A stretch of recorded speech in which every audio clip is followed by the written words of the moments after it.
Salut les amis et bienvenue dans cette autre vidéo. Donc aujourd'hui dans celle-ci, on va parler du FortiGate SSL VPN. Donc les objectifs ici, c'est on va voir comment le SSL, le FortiGate SSL VPN fonctionne, les prérequis, le mode de déploiement, les différents modes de tunnel. On va voir dans les étapes de déploiement et puis on va passer à la phase pratique. Donc avant d'entrer sur la phase pratique, je vous présente le scénario. Donc ici, on va faire un scénario dans lequel on a une entreprise qui a son quartier général, je veux dire comme ça là, dans une autre ville. Ils ont un FortiGate, un switch avec des serveurs sur lesquels on a un serveur web qui permet d'accéder, par exemple, à une application web de l'entreprise. Et puis un serveur de partage de fichiers dans lequel les utilisateurs ont les dossiers partagés de l'entreprise. Donc, on va voir comment se connecter à partir d'un utilisateur distant qui peut être dans une autre ville. À partir de son poste, il va pouvoir traverser donc sur le cloud à partir d'un tunnel VPN pour accéder donc au FortiGate de l'entreprise afin donc d'accéder donc à ses ressources. Mais avant de passer au déploiement, je vais expliquer très rapidement quelques concepts clés de FortiGate SSL VPN. Donc, comment est-ce que ça fonctionne en fait? Donc, sur un poste utilisateur, c'est-à-dire qu'un poste client, un utilisateur, on va installer par exemple l'application FortiClient. Une fois que vous installez l'application FortiClient, ça va installer sur le poste de cet utilisateur-là en fait une carte réseau virtuelle, c'est-à-dire que sur votre ordinateur, vous aurez par exemple votre carte Ethernet pour le filet, carte Wi-Fi pour le Wi-Fi, voilà. Donc, quand vous installez dans le FortiClient, l'application FortiClient, on va voir ça tout à l'heure, ça installe dans une carte réseau virtuelle. Ce qui fait que lorsque, à partir de votre application FortiClient, vous allez rentrer dans, par exemple, l'adresse IP du FortiGate distant, ensuite mettre vos informations d'identification et vous connecter. Le FortiGate va vous assigner donc une adresse IP virtuelle qui est une des adresses IP qui sont sur une plage réservée sur le FortiGate. Et une fois qu'il vous authentifie, parce que vous devez mettre vos informations d'identification, nom d'utilisateur et mot de passe, une fois que tout ça est validé par le FortiGate, il vous laisse donc accéder aux ressources de l'entreprise. Donc voilà généralement, du moins de façon générale, comment le FortiGate SSL VPN fonctionne. Donc, pour ce qui est des prérequis, il faut savoir qu'avant de pouvoir faire déployer le FortiGate SSL VPN sur votre infrastructure, vous devez vous assurer que vous disposez donc sur votre FortiGate d'une version, que votre FortiGate tourne sur un FortiOS qui est compatible, c'est-à-dire que toute version antérieure à la version 7.6.3, parce que sur la 7.6.3 déjà et ultérieure, le mode de tunnel complet ne sera pas disponible. Donc, on verra ça dans le prochain slide. Donc, vous devez aussi avoir une adresse IP publique sur votre FortiGate, donc tout naturellement un accès à Internet. Qui dit accès à Internet dit également, vu que les communications vont passer via le tunnel VPN, ça suppose qu'il faut qu'il y ait un certificat pour valider toutes ces communications-là. Donc, il va falloir dans un certificat SSL valide. Et pour configurer le SSL VPN, vous êtes obligé d'avoir une licence FortiGate valide. Donc, si vous avez une version d'évaluation, vous ne pourrez pas configurer le SSL VPN parce que sur les versions d'évaluation, il y a certains niveaux de sécurité, des niveaux de cryptage des données qui ne sont pas autorisés. Autre chose, donc, c'est les navigateurs. Parce que le FortiGate que vous allez utiliser, très souvent, va supporter un niveau de cryptage avec un TLS de minimum 1.2. Ça veut dire que vos navigateurs web sur les postes clients qui vont pouvoir accéder aux ressources doivent donc être compatibles donc, avec le TLS 1.2 au minimum. Alors, pour ce qui est des modes de déploiement, il faut savoir qu'il existe donc généralement deux principaux modes de déploiement. Il y a le mode sans agent et le mode avec agent. Donc, le mode sans agent, clientless, comme on dit souvent, c'est-à-dire le mode vers lequel vous n'avez pas besoin d'installer un agent sur le poste utilisateur. Donc, vous regardez l'image qui est ici tout à droite. Donc, vous avez très souvent pour ce mode-là juste besoin d'un navigateur web. C'est-à-dire que sur votre poste, vous avez un navigateur web, vous entrez à partir du navigateur les informations du serveur ou bien du FortiGate distant et vous vous authentifiez. Une fois que c'est fait, vous accédez donc au réseau interne de l'entreprise. Cette configuration-ci là est généralement idéale pour l'accès aux applications web. C'est-à-dire que si votre entreprise veut mettre à disposition uniquement des applications web, alors dans ce cas, vous avez juste besoin d'avoir un navigateur web, pas besoin de passer par le mode de tunnel. Donc, ce qui veut dire que dans ce cas, si vous passez maintenant par le mode de tunnel, qu'on appelle souvent le tunnel mode tunnel complet, ici vous avez besoin d'un agent Forti client installé sur un poste utilisateur, donc le Forti client installé sur le poste utilisateur. Une fois que vous êtes authentifié et identifié au niveau du FortiGate, vous pouvez donc accéder au réseau interne. Le mode de tunnel vous permet donc d'avoir à la fois accès aux applications web et accès, par exemple, aux ressources internes de l'entreprise, par exemple, des répertoires partagés et toute autre chose.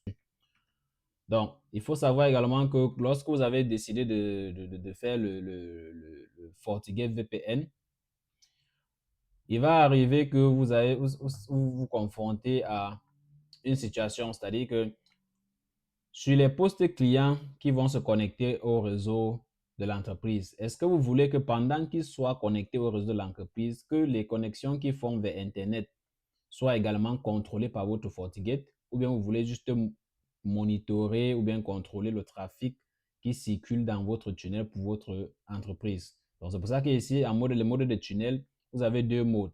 On a ce qu'on appelle le mode de tunnel complet. Donc, d'après l'image que vous voyez ici en bas, ça veut dire qu'une fois que un utilisateur distant, avant de se connecter à votre réseau, toutes ses communications via Internet passent par son propre routeur, ça passe par ses propres DNS pour aller sur Internet, d'après son fournisseur d'accès à Internet. Mais une fois donc que vous avez activé le mode tunnel et que sur son VPN, du moins sur son Forti client, il se connecte et s'authentifie au niveau de votre pare-feu, une fois qu'il est connecté, toutes les communications qui sont effectuées sur son poste vont passer de façon automatique par le FortiGate. Ça veut dire que ce soit un accès pour accéder, pour aller vérifier par exemple les informations d'entreprise, pour accéder aux informations de l'entreprise, par exemple les fichiers et autres, ça va passer par le FortiGate. Que ce soit ses propres recherches, par exemple, pour aller sur Internet, ça va passer donc tout, ça va passer donc par le FortiGate. Ici, les avantages ici, c'est que ça offre un maximum de sécurité parce qu'au moins, quand il va sur Internet, vous savez vous avez la possibilité de contrôler, par exemple, qu'est-ce qu'il va sur Internet faire, quelles sont les données qu'il partage lorsqu'il est sur votre réseau. Parce qu'une fois qu'il est de ce côté-ci, ça veut dire qu'il a à la fois accès à votre réseau interne et Internet. Ça veut dire que au niveau de votre pare vous pouvez donc contrôler pour savoir qu'est-ce qu'il partage entre votre réseau et Internet. Ça vous permet d'avoir un certain niveau de sécurité. Cependant, l'inconvénient, c'est que ça augmente la charge de travail sur votre FortiGate. Ça veut dire que si votre FortiGate n'a pas beaucoup de ressources, et qu'il y a plusieurs utilisateurs qui sont connectés à distance vers le mode tunnel complet, votre FortiGate va être très, très épuisé et vous risquerez d'avoir des soucis. Mais cependant, il faut bien comprendre quels sont les avantages d'avoir ce mode. De l'autre côté, on a le split tunneling. En fait, on va appeler ça comme ça. Split tunneling, ça va être un peu comme le mode divisé ou séparé dans lequel on sépare les connexions. C'est-à-dire que lorsque l'utilisateur se connecte lorsqu'il lance l'application FortiClient sur son ordinateur et se connecte à votre FortiGate, il a accès donc au réseau interne. Cependant, votre FortiGate contrôle uniquement le trafic entrant et sortant du VPN. Il ne contrôle pas le trafic que la personne effectue sur Internet. Ça veut dire que ici, les avantages ici, naturellement, c'est que OK, vous ne donnez pas trop de charges de travail à votre FortiGate. Cependant, côté inconvénient, c'est que c'est moins sécurisé parce que vous ne savez pas qu'est-ce qu'il est en train de faire lorsqu'il récupère les informations de chez vous. Est-ce qu'il envoie ça sur Internet? Qu'est-ce qu'il fait? Donc, en fait, il y a plusieurs scénarios possibles que vous pouvez envisager pour savoir quelle est la meilleure stratégie à adopter. Surtout, il faut noter que tout cela dépend donc des capacités de votre FortiGate. Parce qu'en même temps, si votre FortiGate n'est pas assez puissant, ça ne vaut pas la peine donc d'essayer de faire du mode tunnel complet. Surtout si vous avez plusieurs utilisateurs qui vont être connectés simultanément et pendant longtemps sur votre FortiGate. Donc, c'est juste pour présenter comme ça pour qu'avant de configurer, chacun sache à peu près quelle est la meilleure option pour son environnement. Donc, pour ce qui est dans des étapes de déploiement, il y a des configurations à faire côté FortiGate et du côté client. Donc, du moins, ce côté FortiGate, tout ce qu'il y a à faire, c'est créer déjà les comptes des utilisateurs et les groupes qui vont pouvoir utiliser le VPN. On va voir ça tantôt. Configurer le portail VPN, configurer les paramètres SSL, créer les règles de path pour autoriser dans les requêtes provenant de l'interface VPN. Voilà, donc une fois que l'utilisateur est connecté, il faut bien qu'il y ait des règles de path qui lui autorisent à entrer et à accéder à certaines ressources.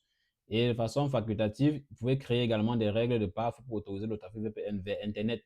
Ça, c'est facultatif parce que c'est dans la mesure où vous avez décidé de faire le tunneling complet, c'est-à-dire le mode de tunnel complet et non le mode divisé. Ça veut dire que vous contrôlez à la fois le trafic qui entre sur votre firewall, du moins qui entre de votre firewall pour aller au réseau interne, et le trafic qui entre également de votre firewall pour aller sur Internet. Côté client, c'est relativement simple. Si vous utilisez le mode web, c'est-à-dire que le mode déploiement web, vous n'avez donc pas besoin d'installer un agent. Dans ce cas-là, vous avez votre navigateur web, c'est largement suffisant tant qu'il supporte le TLS 1.2 minimum. Mais si vous essayez d'utiliser le mode de tunnel, à ce moment-là, vous êtes obligé donc d'installer dans un Forti Client, télécharger l'application Forti Client VPN. Et puis, facultativement également, dépendamment de vos environnements, vous pouvez décider par exemple que chaque utilisateur qui veut se connecter doit avoir un antivirus à jour. Vous pouvez sélectionner quels sont les types de systèmes d'exploitation que la personne doit avoir pour pouvoir se connecter. Par exemple, vous allez dire que quelqu'un a un système d'exploitation qui tourne sur Windows 7, Windows 8. Vous allez par exemple dire non, ces utilisateurs-là ne vont pas pouvoir se connecter. Il faut avoir au moins Windows 10 par exemple. Donc, on verra ça dans les configs. Donc, dans la phase pratique, donc ce qu'on va faire, donc on va se connecter donc directement sur le FortiGate et puis on va faire les configurations nécessaires. Une fois terminé, on va donc basculer sur un poste distant et puis installer le Forti client. Ensuite, établir la connexion pour créer le tunnel. Et une fois le tunnel créé, on va voir comment accéder donc à ces ressources qui sont du côté de l'entreprise. Là, je me connecte à mon FortiGate. Donc, la première étape de notre configuration consiste donc à venir ici sur utilisateur et authentification. Donc, ici, on va aller sur groupe d'utilisateurs. Donc, ça, c'est le SSL au guest group. C'est un groupe par défaut. Donc, ce que je vais faire d'abord, première chose, de créer donc un groupe. Je vais appeler ça VPN users. Ce sera mes utilisateurs VPN. Donc, ici, vous pouvez donc créer, est-ce que c'est un groupe pour les utilisateurs qui sont directement liés au pare-feu ou bien c'est un groupe avec pour type Fortinet Single Sign-On. Ça, on avait déjà fait ça dans une autre vidéo qui est disponible sur notre liste. Donc là, on va prendre FortiGate. Ça veut dire que c'est un groupe pour les utilisateurs qui sont connectés de façon locale à la machine, au FortiGate. Donc ici, pour ajouter les membres, donc ce qu'on va faire, c'est qu'on va créer donc un utilisateur de test. Donc je vais dire, je crée un nouvel utilisateur. OK. Donc là, une fois de plus, vous voyez le type d'utilisateur. C'est vraiment dépendamment de votre infrastructure. Vous pouvez que dans une infrastructure, vous avez un Active Directory. Dans ce cas-là, vous allez créer les utilisateurs via LDAP. Vous pouvez, par exemple, avoir fait la FSSO. Bon, comme j'ai dit, il y a ça dans une autre vidéo. Donc là, dans notre cas, dans le cas de test, on va créer donc un utilisateur local. Donc, je fais suivant. Je vais l'appeler juste simplement comme ça, test VPN. Et puis, je lui mets un mot de passe. Voilà. Suivant, information de contact. Donc ici, on ne va pas, pour l'instant, on ne va pas faire la double authentification. Donc pour faire simple, on ne va pas faire la double authentification. Mais pour des mesures de sécurité dans votre infrastructure, en mode en environnement de production, vraiment, il est extrêmement recommandé de faire de l'authentification multifacteur. On verra ça dans une autre vidéo. Donc ici, je fais suivant. Le compte, il est activé, oui.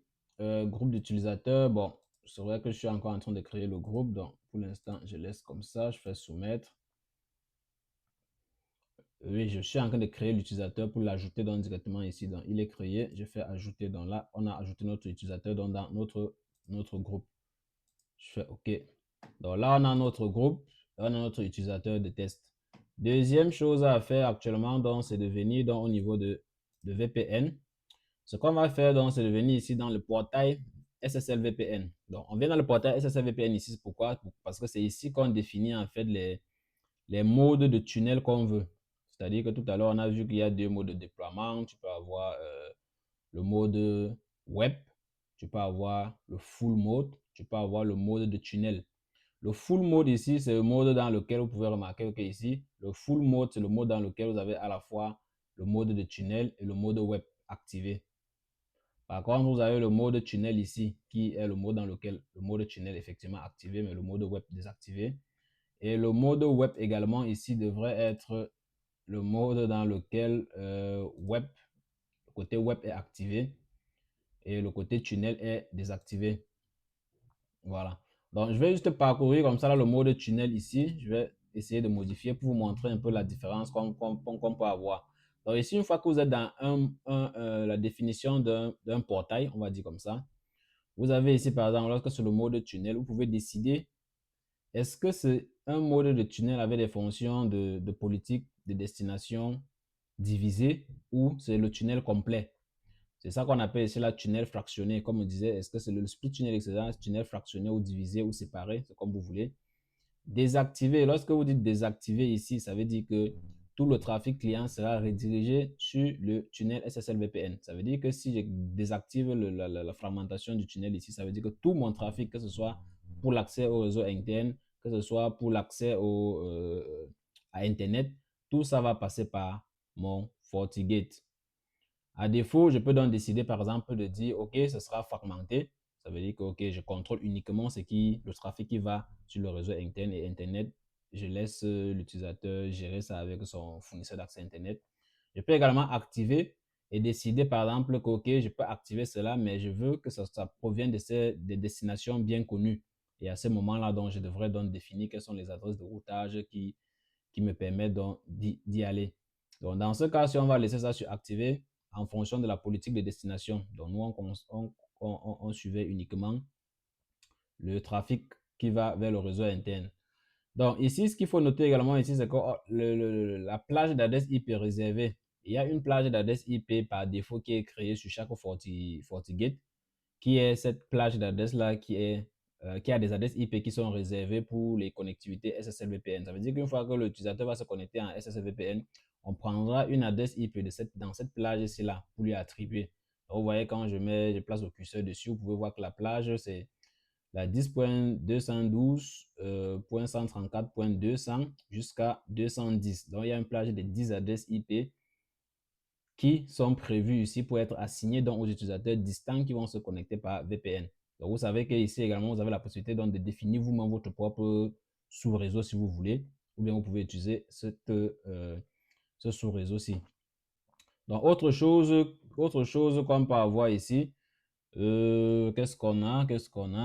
Donc, vous pouvez par exemple décider, comme je disais dans le slide, de vérifier quels sont les systèmes d'exploitation qui seront autorisés. C'est-à-dire que vous pouvez dire par exemple que toute personne qui a un système d'exploitation sur Windows 7, vous refusez vous refusez les connectivités. Toute personne qui a un système d'exploitation sur Windows 8, Windows 8.1, vous pouvez décider également donc de refuser et autoriser uniquement les personnes qui sont sur Windows 10, Windows 11 pour un certain niveau de sécurité. Vous faites pareil pour les postes qui sont sous Mac.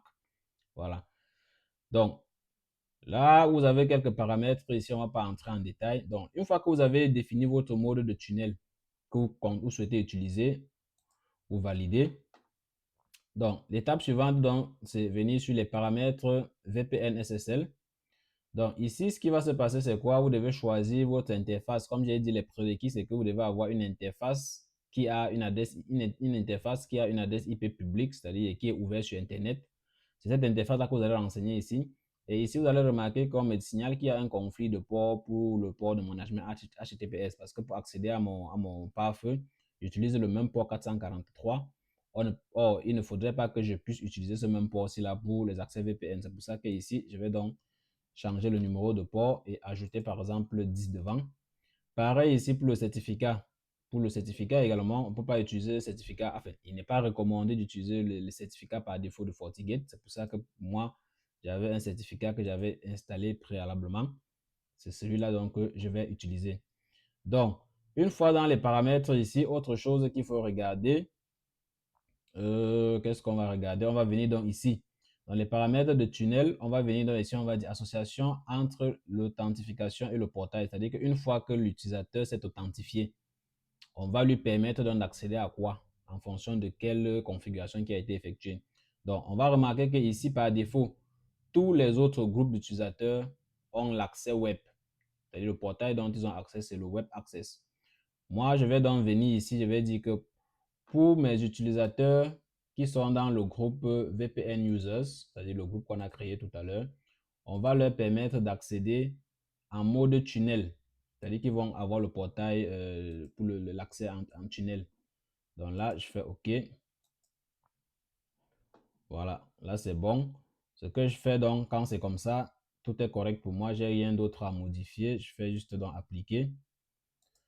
OK, une fois que c'est appliqué, ce qu'il me faut faire maintenant, c'est venir au niveau donc de stratégie de pare-feu. Donc, je viens ici dans une politique de pare-feu. Voilà, on va dire comme ça, politique de pare-feu. Je vais créer dans une nouvelle politique de pare-feu. Cette fois, la politique de pare-feu, je vais dire VPN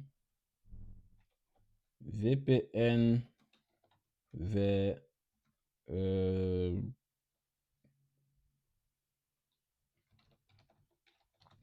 on va dire comme ça, VPN vers le réseau de l'entreprise. Donc, on va appeler ça comme ça, VPN vers l'entreprise. Donc, l'interface entrante, qu'il faut noter, c'est que lorsque vous avez décidé de créer de configurer le SSL VPN, les communications donc, qui entrent sur votre pare-feu ne sont plus les communications qui entrent peut-être par le WAN ou bien par autre chose. Il y a un port spécifique qui est une interface virtuelle SSL qui est par défaut disponible sur chaque pare-feu. C'est cette interface-là qui est utilisée comme interface d'entrée pour les utilisateurs distants. Donc, on va dire que l'interface d'entrée, c'est cette interface-ci. Et puis, l'interface de sortie, bien évidemment, l'interface de sortie, donc, ce sera donc notre interface WAN. La source, donc, ici, on va dire que la source, donc, ici, c'est les utilisateurs distants. Mais avant de choisir les utilisateurs distants, il faut d'abord mentionner qu'en termes d'adresse, on doit d'abord prendre all ici. Vous voyez, on prend d'abord all. Ensuite, on nous demande de spécifier un utilisateur ou un groupe. Donc, on prend d'abord all. Il faut noter qu'il faut d'abord mettre all. Ensuite, on va venir donc ici sur utilisateur. Et puis, on va prendre dans le groupe VPN users. Voilà. Et puis, ces utilisateurs, si VPN users, quand ils se connectent à notre FortiGate via l'interface SSL VPN, ils veulent accéder à quelles ressources? Nous, on veut leur donner accès à quelles à quelles ressources? Donc, sur notre FortiGate, on va donc dire que on va donc ici créer donc il y a ce sous-réseau-ci qui est le Company Network, qui est le 192.168.2.0, qui est en fait l'interface ou bien le sous-réseau de l'entreprise. Donc, si vous regardez ici par rapport à ce diagramme-ci, vous remarquerez que ici, sur ce schéma-ci, là, l'interface, le réseau de l'entreprise, donc c'est 192.168.2.0. Donc, les utilisateurs, quand ils se connectent, donc, ils veulent accéder donc, à ce réseau-ci. Donc, je reviens donc ici. Je vais donc sélectionner ici la Company Network. C'est ça la destination. Les services par défaut, je vais dire All. Voilà, service par défaut, je dis All. Et puis ici, je pense que tout est correct pour moi. Là, je n'ai pas besoin de modifier quoi que ce soit. Donc, pour moi, à ce niveau, tout est correct. Donc, je fais OK. Voilà, la règle de path est créée. Donc, on est là actuellement donc connecté sur un poste client. Comme je dis, c'est un Windows 10. Windows 10 qui a bien accès à Internet.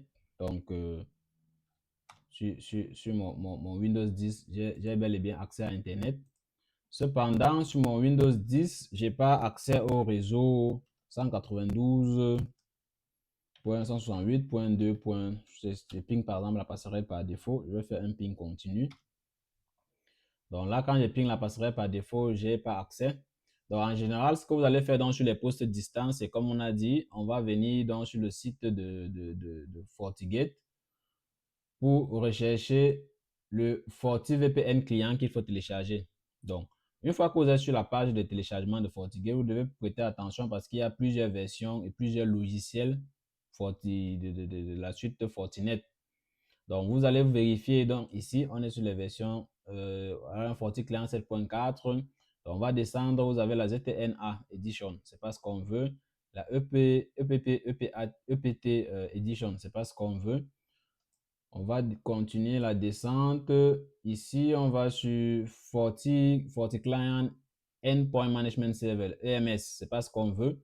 Ce qu'on souhaite donc télécharger, c'est le FortiClient VPN Only. Donc, FortiClient VPN Only, c'est ça que vous venez télécharger. Donc, vous prenez la version qui correspond à votre système d'exploitation. Dans mon cas, j'ai téléchargé celui-ci. Donc, une fois que je télécharge, et puis je procède à l'installation. Donc, l'installation, c'est un clic, clic, clic, comme on dit souvent, suivant, et c'est complété. Donc, ce qu'il faut noter, c'est qu'une fois que vous avez installé le FortiGate, le FortiClient, sur votre machine, sur votre ordinateur, ça va installer donc une carte réseau virtuelle. Au moins une carte réseau virtuelle. Voilà, ça veut dire qu'en plus de ma carte Ethernet avec laquelle j'ai accès à Internet, j'ai donc des cartes Fortinet Virtual Ethernet Card qui ont également été ajoutées suite à l'installation du FortiClient. Donc, ce qui va se passer maintenant, c'est quoi? Je vais exécuter dans mon FortiClient. Donc, je garde le ping ici en arrière en continu pour qu'on s'assure que lorsqu'on va pouvoir se connecter, on va voir effectivement si on a accès au réseau de l'entreprise. Donc ici, je vais donc faire configurer le VPN. Ce que je fais donc ici, je vais appeler ça simplement VPN. VPN. VPN. J'y arrive. Donc ici, donc, je mets dans l'adresse IP ou bien le nom de domaine complet de mon FortiGate. Ici. Donc ici, c'est là où vous allez rentrer dans le nom de domaine complet de votre FortiGate ou bien soit c'est l'adresse IP, ça doit être peut-être l'adresse IP publique ou bien le nom de domaine complet. Ensuite, ici, je vais mettre dans le numéro de port. Donc ça, c'est 10.4.4.3. Et puis ici, je peux ajouter par exemple, je peux save le login. Donc, je sais que mon test user de tout à l'heure s'appelait test VPN. Je peux déjà le renseigner ici. Ou je peux demander comme qu'on demande ces informations-là à la connexion. Donc, comme on a dit, vous donnez un nom à votre VPN, vous mettez ici l'adresse IP publique de votre interface, l'interface de votre firewall qui est publique, sur lequel vous avez installé, vous avez décidé que ce soit le point d'entrée pour les connectivités SSVPN. Ensuite, numéro de port qui est configuré également sur votre FortiGate. Et puis ensuite, ici, je vais juste faire Save. Maintenant, je vais me faire la connexion en entrant dans le compte utilisateur de test qu'on a créé tout à l'heure. Donc, c'était test VPN, le mot de passe. Je mets le mot de passe, puis je fais connecter. Ça va essayer de détecter pour chercher le pare-feu. Une fois que ça trouve le pare-feu, comme je disais tantôt, ça va demander à ce que le certificat de sécurité qu'on avait renseigné tout à l'heure soit utilisé pour sécuriser les communications. Donc, on vous propose le certificat de sécurité. Est-ce que vous validez et que vous reconnaissez ce certificat-ci? J'ai dit oui, c'est bon pour moi. Et donc là, ça continue les connectivités. Et puis là, je peux constater que, OK, FortiClient connected to VPN. Voilà. Et vous pouvez remarquer donc ici, les pings donc pour la passerelle par défaut sont actuellement en train de passer. Voilà. Donc mes pings sont actuellement en train de passer. Ça veut dire que ce poste-ci a désormais accès au réseau de l'entreprise. Donc pour vérifier, par exemple, je vais venir dans ici. Je pense que dans ce réseau-là, on avait un serveur web d'entreprise qui était à la 292.168.2.82. Et voilà. Donc, je peux accéder donc au portail de l'entreprise. Ça, c'est, vous remarquez bien que c'est bien l'adresse IP de réseau local de l'entreprise. Ça, c'est par exemple, ça peut être par exemple le portail d'une application web d'entreprise qui permet par exemple aux utilisateurs distants qui, à la fin de journée, peuvent se connecter pour faire, par exemple, les rapports de leur journée, dire qu'est-ce qui s'est passé, décrire les rapports. Ou également, comme j'ai dit par rapport au schéma, on a également la possibilité d'accéder aux fichiers partagés. Donc ici, je crois que j'ai un serveur de partage sur ce réseau-là à l'adresse 2.36. Et voilà. Voilà. Donc, lorsque je saisis dans l'adresse IP du moins le lien du partage, je peux donc accéder donc aux ressources, du moins au fichier partagé de l'entreprise. Donc, c'est partagé. Si je suis par exemple du département marketing, je peux accéder donc aux ressources du département marketing pour faire mes ajouts, mes modifications. Si je suis d'un autre département, je peux accéder, peut-être ajouter ou modifier une information qui s'y trouve. Donc, voilà en fait comment configurer le Forti SSL VPN. Et aussi, autre chose, maintenant qu'on est connecté, je peux par exemple, on peut aller vérifier. On peut aller vérifier donc sur le FortiGate, par exemple, pour voir quels sont les utilisateurs qui sont connectés. Je pense que sur le tableau de bord, je peux aller sur réseau. Tableau de bord réseau. Ensuite, ici en bas, j'ai le VPN SSL. Je peux élargir. Voilà, je peux élargir et donc me présente donc quel est l'utilisateur qui est actuellement connecté. Donc voilà, voilà l'adresse IP de l'autre. Voilà la durée de temps qu'il a déjà fait étant connecté. Voilà le tunnel, le type de tunnel connecté. Et voilà le nombre d'octets déjà échangés. Ici, vous avez la possibilité, par exemple, lorsque vous sélectionnez une connectivité comme ça, vous avez la possibilité, par exemple, de fermer. C'est-à-dire qu'à partir de votre FortiGate, vous pouvez arrêter la session VPN d'un utilisateur distant pour une raison ou une autre, mais c'est bon de savoir que c'est possible de le faire à partir d'ici. Vous pouvez localiser le plan, par exemple, sur la carte VPN de l'entreprise, vous pouvez localiser pour voir là où l'utilisateur se trouve. Vous pouvez afficher les journaux, vous pouvez afficher un FortiView, vous pouvez afficher par exemple les détails de connexion pour cet utilisateur. On va cliquer un peu dessus pour voir qu'est-ce que ça donne. Bon, pas grand-chose si ce n'est ce qu'on connaissait déjà. Adresse IP, bon, dernière connexion, ça c'est des choses importantes. Et également ici, IP de tunnel.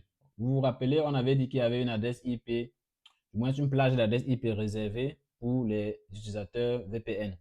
Donc, c'est ça, cette adresse-là qui est donc octroyée donc, à cet utilisateur. C'est la 10.212.134.200. C'est ça dans l'adresse IP, la première adresse IP de cette plage-là donc, qui est attribuée donc, à cet utilisateur. Donc, les amis, voilà un peu pour cette vidéo. J'espère qu'elle a été intéressante. Si vous avez des questions, n'hésitez pas à les poster dans la section des commentaires et puis on se fera un plaisir de vous répondre. Ciao.